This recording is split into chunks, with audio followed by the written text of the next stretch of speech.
Армысыздар, құрметті көрермендер, эфирде достық подкасттың кезекті шығарылымы. Біз бүгін елге қызмет абыройлы міндет тақырыбы төңірегінде ой алмасып, пікір алысатын боламыз. Сол үшін біз студиямызға арнайы меймандарды шақырдық. Сонымен Қазақстан Халқы Ассамблеясы Атырау облыстық филиалының Ақсақалдар кеңесінің төрағасы Қосыбаев Кеңес Темірұлы. Сонымен бірге Қазақстан Халқы Ассамблеясы Атырау облыстық филиалының аналар кеңесінің төрайымы Әбіш Жанар Тұрниязқызы. Дұрыс таныстырдым ғой? Студиямызға қош келдіңіздер. Рахмет. Ендеше мына тақырыбымыз айтып отқандай, елге қызмет абыройлы міндет дейді. Осы орайда енді абыройлы міндеттің не екенін түсінсек те, осы елге қызмет дегенді нақтылап алайықшы. Жалпы қазір кез келген саланың адамын алайық, еңбек етіп жүрген, мейлі жүргізуші болсын, мейлі мемлекеттік қызметкер болсын, болмаса бір бизнесмен болсын, барлығы да белгілі дәрежеде еңбек етеді, солсын жалақысын, айлығын, яғни еңбек ақысын алады, үстіне сыйақысын, қаламақысын алады. Былайша айтқанда, өзінің жасаған еңбегі өтемақысын алып шығады. Осыларда осы адамдардың еңбегін біз елге қызмет деп бағалай аламыз, әлде олар қанша дегенмен ақшасы жалдамалы қызметке кетеді. Қалай ойлайсыз? Жалпы енді әрбір елдің азаматы өзінің елі үшін қызмет ету керек қой. Себебі оның жері, топырағы, елі халқы. Әлемде біздің ішінде ел болатын болса түрлі әртүрлі бағытта дамыватқан. Әрбірінің де өзінің елдің патриоттары болады. Ел патриотсыз болмайды.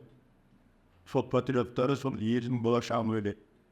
Ел үшін қызмет етеді. Мына сіз айтып отқан бизнеспен болсын, кәсіпкер болсын, немесе басқа мемлекеттен денсаулық сақтау саласы қызметі оқу саласында орталық істеді.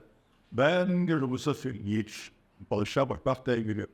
Адамның денсаулығын күту, халыққа өнім өндіру, азық-түлікпен қамтамасыз ету. Міне осының барлығы халыққа еңбек ету. Ал ол өзіңнің еңбегің жемісің, ол сенің жарияң үшін, болашағы үшін, әрі сен өзіңнің еңбегіңді аласың.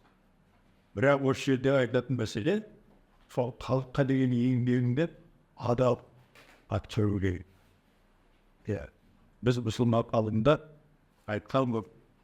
Ерде жатқан адайыпты аттама деу ғой.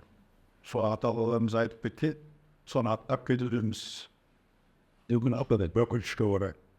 Міне соны жаңадан өзіміздің президентіміз айтып қойып, адал адамға тәрбие, адал еңбек, адал табыс. Міне осы шоу. Бұны енді біздің даму тарихымызда біз көптеген қиыншылықтар көреміз.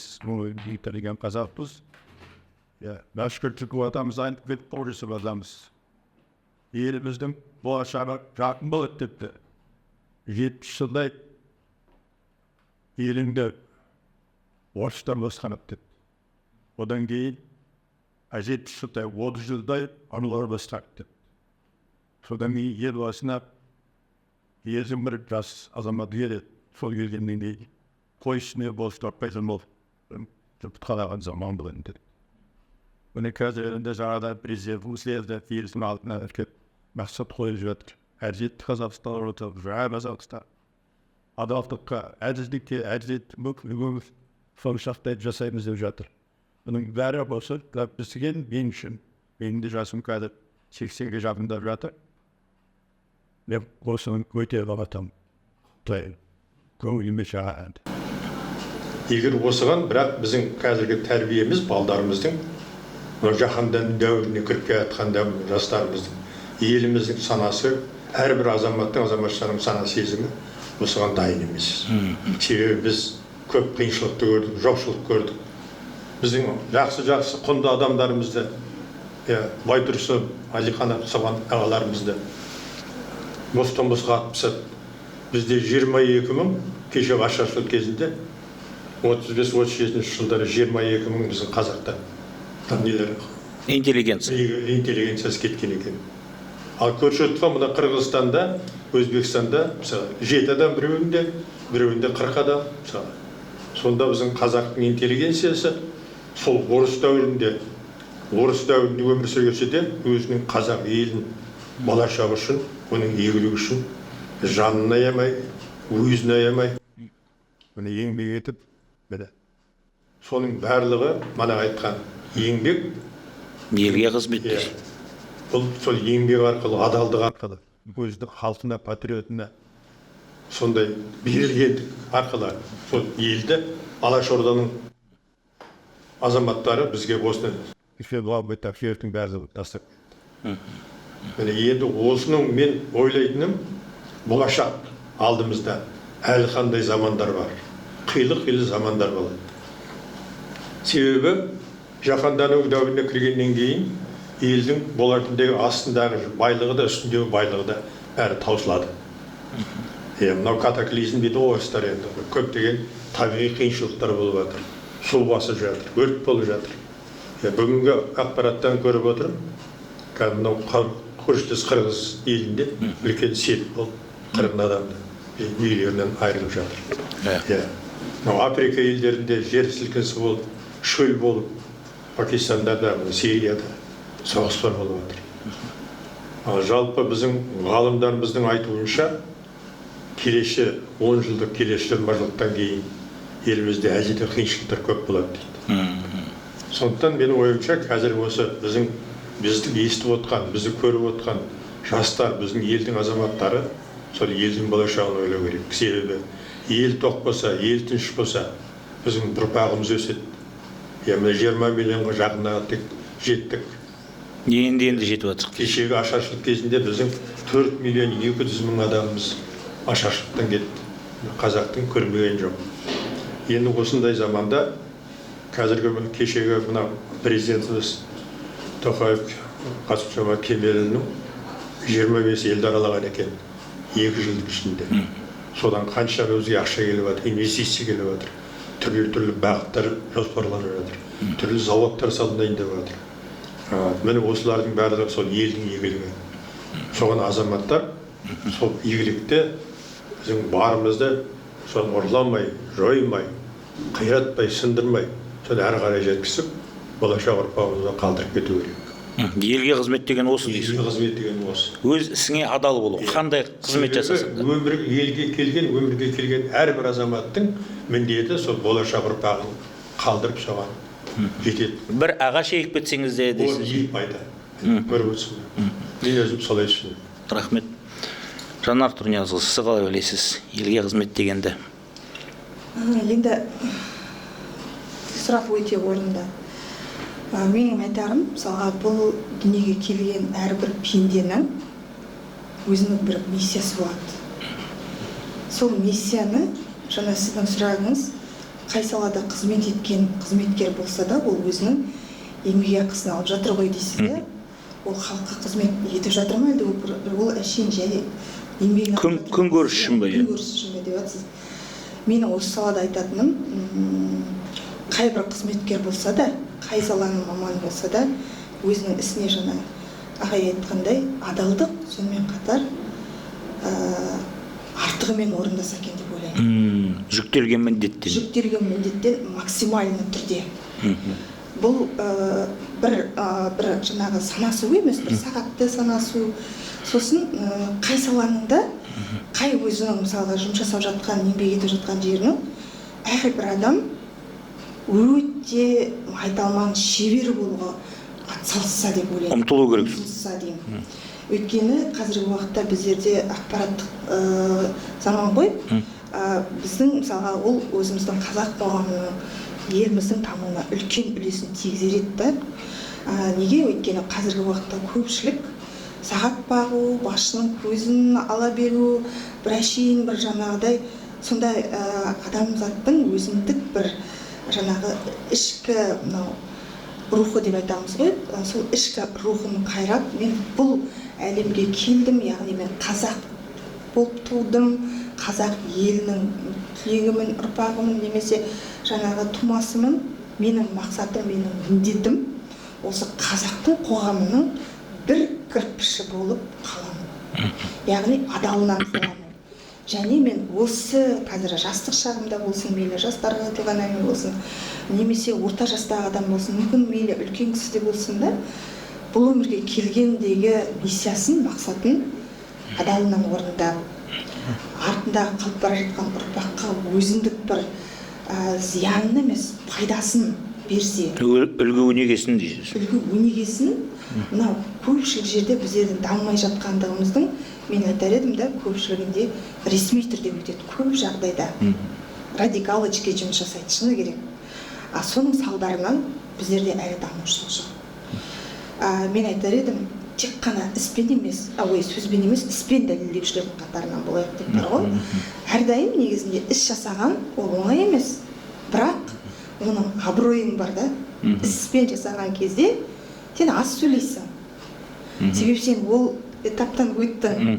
Себебі сен сол жердегі атмосфераны сезіндің, қандай жағдай болғанын түсінесің, и басқа адамға да, артындағы адамға да айта аласың. Ал көп сөйлеген адам не істейді? Ол сөзбен қалады, сөздің ғана шеңберінде қалады да.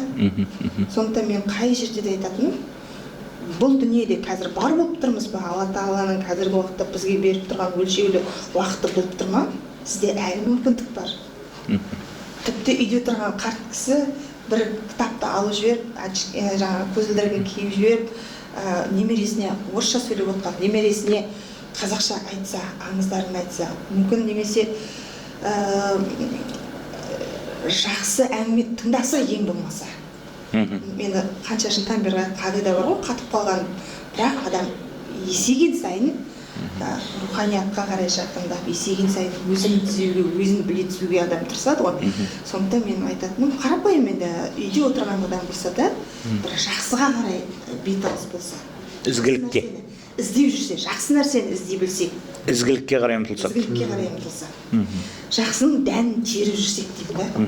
Осы орайда өзіңізден де Кеңес Семірұлы, сізден де Жанар Тұрниязұлы, түсінгенім, біз қазіргі таңда өскелең ұрпақты, сізде болашақ туралы айтып отырсыз, елдің болашағы, жастарға осы бір елге қызмет етудің абыройлы міндет екенін, алдымен міндет екенін, одан кейін ол абырой әперетін жеткізгіңіз келіп отыр, месседж жетіп, қазіргі тілмен айтқанда. Алайда осы орайда мынандай мәселе туындайды да, қазіргі жастар өздеріңіз көріп жүрсіздер, сондай тенденция кетті, танымалдылыққа, ақшаға, көп ақша табуға, және ол көп ақшаны адал, маңдай тер еңбекпен емес, әлгі ауырдың үстімен, жеңілдің астымен жүріп тануға, сахнаға бір атып шығып ән айтып, ол үшін әлгі мыңдаған доллар табуға ұмтылып жүр. Осы бұндай тенденцияны сөздің шыны керек 30 жылдың ішінде біздің әншілеріміз бен әріптестеріміз қалыптастырды. Елге танымал болады, жылтырап жүреді, екі сөзінің бірі ұлттың өнерін дамытуға, ел үшін қызмет етіп жатырық деп бастайды. Олардың да сөзін тыңдасаңыз, елге қызмет етіп жатырық дейді, бірақ бірде-бір адамның тойына келіп тегін ән айтқан көрмейміз. 2000 доллардан 5000 долларға шейін алып кетеді. Осы орайда, осы жастарға қай бағытта тәрбиелеу керек деп ойлайсыздар? Енді ол үлкен тенденция ғой, белең алып кетті қазіргі таңда. Жастардың бәрі блогер болғысы келеді, қолдарына телефонмен ақша тапқысы келеді. Замана талабы бұлар. Дей тұрғанмен бәрібір де сол телефонды шығаратын адам керек. Кәдімгі таза еңбектің адамы, еңбек қоғамын тәрбиелеуге неден бастауымыз керек? Біз мысалы бұрынғы дәуірде өзіңіз білесіз, Кеңес ағай, Кеңес үкіметінің тұсында балаларды іріктейтін еді, әлгі жылма-жыл каникулдарында осы студент болсын, жоғары сынып оқушылар болсын, оларды еңбекке болу үшін анау совхоздарға, колхоздарға жіберетін еді. 40-тығы бар, жаңағы егіндігі бар. Кезімізде солай болды. Осыны қайтып жандандыру керек деп ойламайсыз ба? Енді жалпы адамды тәрбиелейтін еңбек қой. Адамды адам еткен еңбек. Осы бүгінде мынандай бір ойында ой келеді. Негізі менің өзім мамандығым экономист. Өнімнің өндірген өзіндік құны дейтін болады. Әрбір өндірген өнім оның құны болу керек. Сосын оның сату құны болу керек. Үшінші мәселе, сол елге қажетті, сатып алушы қажетті товар болу керек. Көңілінен шығады. Міне осы мәселе, біздің мемлекетіміз осы мәселені қойып кетті. Барлығы келісімді баға, ана жерден сатып алып мына жерге әкелу, мына жеңілдің үстіменен, ауырдың астыменен табыстауға итермеледі. Жұрттың бәрі, жастардың бәрі манағыдай жан жақтың бәрін көріп жатыр. Жаһандану дәуірінде жақсы машина мініп жатыр, жақсы костюм киіп жатыр, жақсы үй салып жатыр. Міне сондай болғысы келеді. Оны кім болғысы келмейді? Бәріміз де болғымыз келеді. Бірақ оны қалай табу керек? Міне соған жол ашты. Былай айтқанда ұрлық. Коррупция. Адам сана сезімінде тапқан табысты адал емес. Ана президентіміз айтып отыр, адал еңбек, адал табыс деп. Үш мәселені айтты. Адал азамат, содан кейін шығады. Үш мәселе тармақ айтқан: адал азамат, адал еңбек, адал табыс. Еңбегі табысың адал болсын. Сенің тамағыңнан жақсы өтіп, түнде ұйқың тыныш болу керек. Міне осыған біз жастардың бәрін үйреттік. Ешқандай манағы айтып отырған әріптестеріміз де, өлең айтушыларымыз да барлығы жылтыратып, фонограммамен өлең айтып, халықтың ақшасын алып. Міне осының барлығы енді тежеу керек. Жалпы адам баласын осы манағы айтқан қайтадан сол имандылық жолға, ізгілікті жолға, әділетті жолға түсіру үшін ол бір тоқтату керек. Мысалы, Құран кәрімді келгенде Алла тағала не үшін жіберді? Адамның нәпсісін тыю үшін жіберді.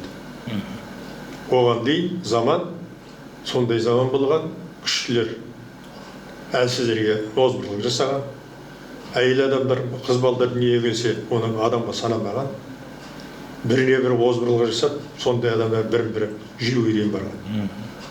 Соны кетіру үшін Алла тағала бізге Құран жіберді. Оны Мұхаммед пайғамбарымыз, басқа пайғамбарларымыздың бәрін насихаттап, сана сезімімізге сіңірді. Сенің нәпсің, сенің әлің келу керек. Нәпсіңде тие болуың керек. Мұсылмандықтың ең үлкен қасиеті осы. Нәпсіні тыю, нәпсіні тыю арқылы өзіңнің жүрегіңді таза ұстау. Міне осының барлығын, мына жаңа сіз айтқандай, жеңіл еңбекпенен үлкен табыс тауып, жақсы машинаға мініп, жақсы үй салып, өтірік жылтырап, халыққа еңбек етіп отырмын деп, одан ақшасын алып, бұл нағыз харам, адал нәрсе емес бұл. Бұның сұрауы болу керек қой. Міне оның сұрауы жоқ. Оған дәндеп жаман үйрендік. Сондықтан манағы сөзімнің басындағы әрбір адамның өндірген еңбегінің өзіндік құны болу керек. Мемлекет ол құнды соның шыққан шығындар арқылы, соған кеткен мына еңбегің арқылы маңдай терің үшін бағалау керек. Шегелеп отырып бекіту керек. Шегелеп отырып, бұрын солай болды мемлекетте. Мен аудан басқарған азамат, мен колхоз басқарған председатель болған адам. Онда әрбір еңбек еткен адам өзінің табысының құнын білетін еді. Бұл не алатынын білетін еді. Қазір олай емес. Ана жерден сатып алады да, өндірмейді, маңдай терін білмейді, келеді де басқа жерге келіп сатады. Оны бізде посредник дейді, орысша айтқанда, ортада жүрген делдалдар. Олар да қанша қосса өздері біледі. Олар да халыққа қызмет етіп жатыр деп жүр. Көріп отырсың ба? Және қанша қосса да өздері біледі олар. Сонда заманның жүрісіне қарай өзінің жаһандану дәуіріне біз енеміз. Оған енбейтін амалымыз жоқ. Себебі біз ел, қазақ елі тек қана ортада отырып, мына жағымыз 7000 шақырым орыспен шекарамыз бар, мына жағымыз алпауыт Қытай, мына жағымыз Америка. Соның біз соған ішінде арпалысып жүріп, манағыдай өзіміздің елімізді, оның түбінде сайып келгенде, оның нәтижесі елің байиды, халқың байиды, өзің байисың. Елдегі табысың, жер астындағы дүниенің барлығы ол ізгілікке жұмсалады. Біз бәріміз де ертең өмірден кетеміз. Бұл өмірде тұрақты ешкім қалмайды. Өзінің уақытыңда, манағы қарындасым айтқандай заманыңда, өзіңнің осындай нәпсіңді тыю арқылы еліңе қызмет етіп арқылы. Бірақ оны тыю үшін мемлекеттен алпауыт өзін басқарып отырған президентіміз бар, үкіметіміз бар. Осылардың бәрі осы шешіп отыру керек. Реттеп отыру керек. Реттеп отыру керек. Дін саласында да солай, мысалы, көп айтуға да болады. Дінді де біз жан-жаққа таратып жібергенбіз. Міне осының кесірі. Адамды бостандыққа, демократияға, бостандыққа жіберу керек. Оның қолын байламау керек, бос болу керек. Оның ой санасы, сөйлеуі, барлығы бос болу керек. Бірақ оның тұратын жер болу керек, тірелетін жер болу керек. Ауа жайыл, анархия болып кетті. Анархия болмау керек, ауа жайылмау керек. Себебі ана есіктен шығып кеткенде сен қайда баратқаныңды білмеу керек. Міне Бұны тоқтатпайынша бұл заман оңалмайды. Біздің енді насихатымыз, үгіт насихатыменен, біз қазір міне 100 жыл насихат жасап келатырмыз. Мен өзім қазір 78-іне аяқ бастым. Мен өмір бақи осы салада жұмыс жасап келатырмын. Агитация, пропаганда дейміз орысша айтқанда, үгіт насихат, жас тәрбиелеу, манағы сөздің басындағы аталар, әкелер. Осы жерде тағы бір ой бар. Біз айтамыз, балдарды балабақшадан тәрбиелеу керек дейміз. Ал мен айтар едім, баланы біз өзіміз тәрбиелеуіміз керек. Ата-ана өзін тәрбиелеу керек. Бірінші. Сосын сол тәрбиесін сол баласына жеткізу керек. Бала өзінің мына столдың үстіндегі табақтың, тағамның қайдан келіп жатқанын білу керек. Қазір соның нәтижесінде бала ата-анасымен отырып тамақ ішпейтін болды. Баланың қайда жүргенін ешкім қарамайтын болды. Бала өзімен өзі. Бірақ баланың ойында манағыдай жеңіл манағы жолменен жүріп, көп пайда тауып, жалтырап, тәуір қызға үйленіп, тәуір үйді салып, өмір сүргісі келеді, олай болмайды. Сондықтан мемлекет қайталап айтады, заңды қатайту керек. Адамның тоқтайтын жерін білу керек. Мынау дозволено жерге дейін болады, жерге болмайды. Өнім, өндірілген өнім тек қана өндірген кісіден шығып, халықтың тауарын дастарханына бару керек. Ортадағы делдалардың бәрі болмау керек. Арам тамақтар дейсіз. Ең соңғы мәселе, әрбір мемлекет өзінің халқына жейтін қажетті өнімді өзі өндіру керек. Міне, біздің Қазақстандағы ел қол жетпей отқан үлкен мәселе осы. Біздің байтақ жеріміз бар, кең байтақ даламыз бар. Халқымыздың саны көп емес. Саны көп емес, 20 миллионға жаңа жетіп жатырмыз. Біз соны асыра алмай, барлығын мына жақтан сатып алып отырмыз. Айтқанда жердің астындағы байлығымызды сату арқылы, оны да өндіріп отқан жоқпыз. Оны да өндіріп отқан басқа инвесторлар. Оны значит арзан бәске сатып, ол мұнайдан товар өндіруіміз керек. Өнім өндіруіміз керек. Мұнайдан алынатын барлық өнімнің барлығын 90%-ға дейін, 100%-ға дейін өндіреді. Одан басқа товарды өнімдер алып сатуымыз керек.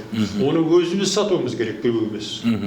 Міне осындай мемлекетті басқару структурасында осындай кемшіліктер бар.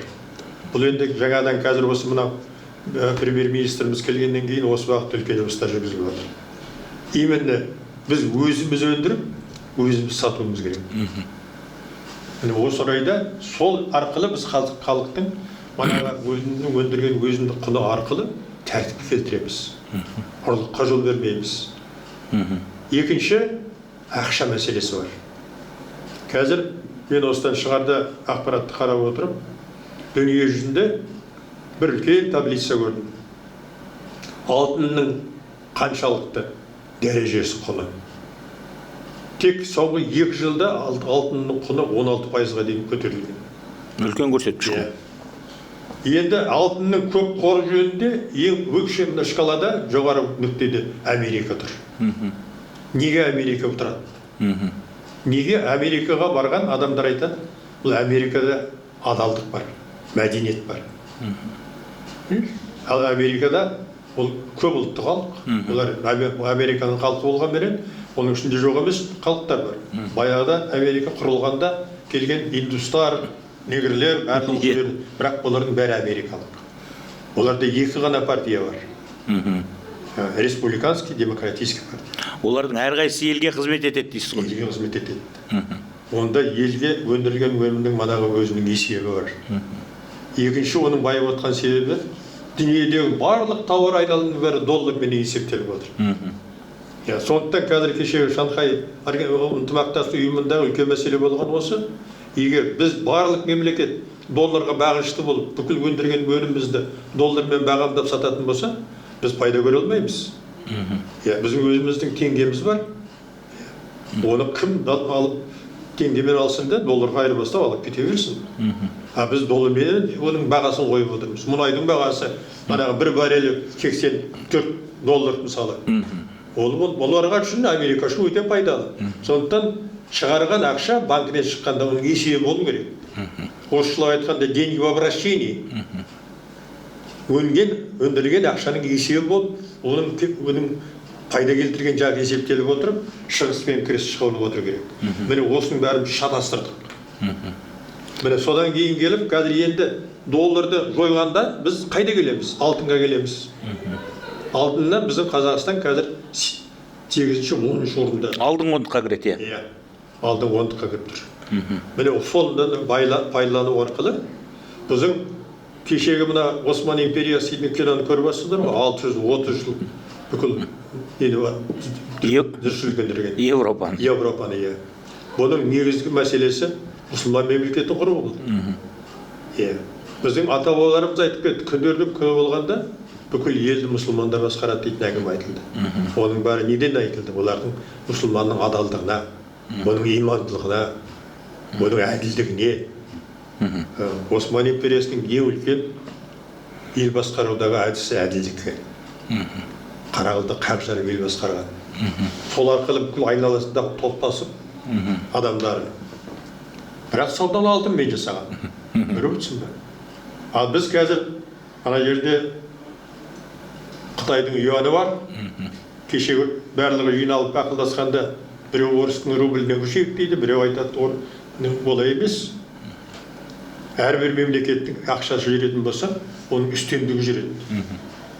Әділ болады дейсіз осы. Әділ, егер золотыменен есептесе, алтынменен, ол әділ болады.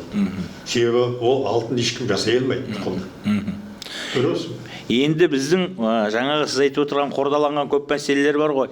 Соларды шешу солардың жолында. Мысқалдай болса да үлес қосу соны шешуге, оңтайлы шешуге, сіз айтып отырған мына мақсаттарға жетуге, кішкентай болса да үлкен болсын, тұтастай бір алдын ала бағдарлама жазсын елді оңалтыру бойынша. Жоқ, сол бағдарламаның бір ғана жобасының аясындағы бір міндетті орындасын, осының әрқайсысы да елге қызмет болып саналады дейсіз ғой. Енді осындай ұрпақты тәрбиелеу жолында. Мысалы бізде үйде қазіргі таңда Құдайға шүкір жаңағы 20 миллионға жеттік деп айтып отырдық қой. Кезінде жер бетінен жоғалып кете жаздадық. 3-тен 2-сі қырылып қалды. Қазіргі таңда біздің демографиялық жағдайымыз жақсы. Қазір 4 баласы бар үй кем деген шығар. 4 баладан аз жас отбасыларда әсіресе. Осы орайда енді қазір біздің аналарымыз, қыз-келіншектер көп жағдайда үйде отырады. Бағанағы 5 баламен енді жаңағы бала күтімімен үйде отырады. Осылардың қызметін, енді мемлекет белгілі дәрежеде ақша төлейді ғой. Осылардың қызметінде біз елге қызмет деп қарауымыз керекпіз ғой. Өйткені елдің болашағы, ұрпақ, елдің ертеңін тәрбиелеп жатыр. Ал осылардың елге қызмет етуінде енді әркім әр отбасы өзі біледі ғой, бірақ дей тұрғанмен бұл бағытта да жаңағы Кеңес ағай айтып отқандай жас ұрпақ тәрбиелегенде оның санасына сол болашақта елге қызмет ететін азаматтай бір дән дақыл бөлу керек секілді. Әйтпесе қазір шыны керек, балаларымызды әке-шешесінен бұрын, ата-анасынан бұрын телефон тәрбиелеп кетті. Қазір баланың тыныштығы болу үшін де телефон бере саламыз қолына. Тіпті ең сорақы мысалдары да осы подкастта айтылды. Тіпті ата-аналар қазір әлде айтпайды да, телефоннан әлдейді қосып қойып, бесікке жатқыза береді.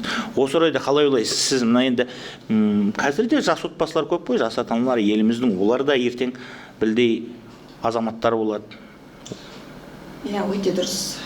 Қазір бізде өзіміздің айналамызда, қоғамда осы қазақылықтың, қазақы тәрбиені насихаттауды бірнеше аналар бармыз біздер. Біздің мақсатымыз осы орайда, мен оларға әрдайым айтамын, қоғамның жұмысы ол жаңағыдай бітпеген ғой, бітпеді де. Бірақ мен айтамын, ең бірінші қоғамның жұмысы біздің өзіміздің отбасымыздан басталады. Сондықтан менің аналарымның ішінде көп балалы аналар бар. Ең бірінші мәселе отбасының тыныштығы. Мәселе балаларының қарның тоқтығында. Одан кейін балаларымыздың жаңағы тәрбиесінде. Міне 2-ші жылға кетіп бара жатыр, біздер аналар осы ұлттық киімді насихаттаймыз. Күнделікті осындай ұлттық киіммен өзіміз көшеде де, қайда барсақ та біздер осылай жүреміз. Неге? Өйткені мынау өсіп келе жатқан өскелең ұрпақ бала көру керек көзбен. Негізінде ақпараттың барлығы көзбен көріп, естіп, адамда 5 сезім мүшесі бар, осылар арқылы бала тәрбиеленеді. Сондықтан мынау көп жағдайда қарсы сұрақтарда кездесіп жатады маған, қоғамда қара жамылып жүргендер бар ғой, сіз неге солардың мықты болсаңыз неге соның орамалын сыпырмайсыз деп. Мен айтамын, ол өте қате пікір. Біз кез келген адамның шекарасын сақтай білуіміз керек, сыйлай білуіміз керек, өзіміздің де шекарамызды қорғай білуіміз керек.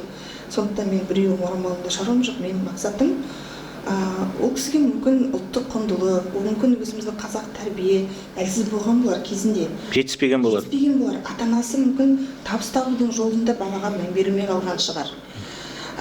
Көріп тұрсыз ба, жаңа ағай айтқандай, отбасы мәселесі ең біріншінде бала тәрбиесі отбасынан басталады, міндетті түрде. Бала бізді қайталайды, копировать етеді. Істеп жүрген нәрсеміздің барлығын олар қайталайды. Сондықтан да мынау шетелге кеткен азаматтар немесе оқуға кетіп бара жатқан ұрпақтарға да мен ата-аналарға дұрыс біздің дамуымыз үшін, біздің еліміздің дамуы үшін ұрпақ оқу керек, өсу керек, өну керек, барлық потенциалын ашу керек. Бірақ алып келген кезде ұлттық тәрбиені үйден берілген болса, онда ол бала не істейді? Оқыған, тоқыған, ізденген өмірлік тәжірибесін елге әкеледі де, елдің дамуына қызмет жасайды. Сондықтан ең бірінші мәселе отбасының институтын көтеру, отбасы құндылығын көтеру. Отбасында тәрбие, мысалға 5 бала ма, 7 бала ма, 10 бала ма мысалға, соның барлығы енді әрқайсысы бір тәрбие көргенмен әрқайсысы әртүрлі қабылдайды, бірақ дегенмен фундамент деген болады. Фундамент. Мысалға көпшілігі айтып жатады, көшбасшыны жүйе дайындауға болады деп еді. Мен айтар едім, көшбасшыны жүйе дайындауға да болады бір жағдайларда. Бірақ ондай бала, жаңа Абай атамыз айтты ғой, ең бірінші баланың жақсы болмағы ең әуелі ата-анадан деді. Одан кейін оның ортасынан деді, одан соң ұстазынан деді. Балаға қай тарап қызықты болады, бала қай жағын қызықты болып қалап тұр, сол бағытқа қарай бала бейімделеді екен. Сондықтан балаға салған біздің инвестиция, балаға салған білім, тәрбие, ол біздің өзіміздің инвестициямыз ғой. Бәрі біз оның жемісін жейміз. Елдің болашағына дейсіз. Иә, міндетті түрде. Қазіргі уақытта сіз жаңа айтып отырсыз, тойдың мәселесін айтып жатырсыз. Мысалы, кеше 33-ші сессияда біздің мемлекет басшымыз мысалға қандай өте 5 кеселді айтып берді. Мысалға, жаңағы ысырапшылдық, вандализм, лудомания, нашақорлық, мысалға зорлық-зомбылық, буллинг, есірткіге тәуелділік деген сияқты да. Оның барлығы неден болып кетті? Бағана айтқан шектен шығып кеткеннен да. Жаңа ағай айтып өтті ғой. Шектен шықты. Біздер жаңа тәуелсіздік алдық, біз тәуелсіз мемлекет болғанмен біздің заңға бағынуымыз керекпіз ғой. Ысырапшылдық дегеніміз мысалға әркімнің не деп айтады, бағанағы рухани азықтың төмендігінен адамдар материалдық жаңа құндылыққа көбірек мән берді. Анау көлік алса, одан сайын екіншісін алу, шетелге шықса, одан сайын арғай ол басқа, андай қалай деп айтсақ болады, жарыс ретінде ма деген сияқты. Бәсекелестік емес, бақталастық. Бәсекелестіктің де не түрі бар ғой? Жоқ, бәсекелестік жақсы ұғым ғой. Енді соның салдарынан той жасаса, біреу мысалға ана әншіні шақырса, мынау екінші басқа әншіні шақырып, яғни бұның барлығы не болды? Сайып келген кезде халықты елді кредитке отырғызды. Анау келесі, анау бәленшенің тойынан қалмайын деп, екіншісі соған жыртылды қазақ болып. Көрпесіне қарай көсілмей дейсіз. Көрпесіне қарай көсілмей. Сондықтан біздерге осының барлығын ретке келтіру керек. Сосын біздің мақсатымыз көп жағдайда біздер біреуді айтуға, түзеуге әуеспіз, иә? Ал ең қиынында адам өзінен бастау керек қой. Ең қиыны ол өзіңнің нәпсіңді, өзіңнің әрекетіңді, өзіңнің мінезіңді келтіру, өзіңнің мінезіңді көркем қылу. Ол ең айналып келгенде жаңа Шәкәрім атамыз айтқандай, өмір бақи сен өзіңді түзеуге тырыс дейді. Өзіңнің мініңді түзеуге, өзіңді қалыптастыруға, өзіңді түзеуге өмір бақи біз күш салуымыз керекпіз ғой. Бәрекелді. Мен осы сөзбен бүгінгі шығарылымды аяқтағым келіп отыр, себебі бізге берілген уақыттан асып кетіппіз біраз. Жақсы әңгіме айтылды, көп ойлар айтылды, түсінген жанға, зерделі жанға ой топшы болатындай көп нәрселер айтылды. Шынымен де елге қызмет деп үлкен пафостық, даңғазалық жолға шығармай-ақ қояйық. Елге қызмет деген ол алдымен адамның өз-өзіне қызмет етуі, сосын өсіп келе жатқан елдің ертеңі олар отбасына қызмет етуі, жаңағы айтып отқандай, және ол адал қызмет етуі. Әкеліп берген асыңыздың адал болуы, дастарханда тұрған, ол бір тілім нан болса да, ол адал нан болу керек. Адалынан табылған маңдай тердің. Егер бүкіл қоғам осындай ұстанымда, осындай идеология демей қойын, осындай ұстаным, осындай дүниетаныммен өмір сүретін болса, Қазақстанның қарыштап дамуына көп қалған жоқ деп ойлаймыз. Назар бөліп тыңдағандарыңызға рахмет айтамыз, құрметті көрермендер, қонақтарымызға көп-көп рахмет айтамыз. Уақыт бөліп келгендеріңіз үшін көп-көп рахмет.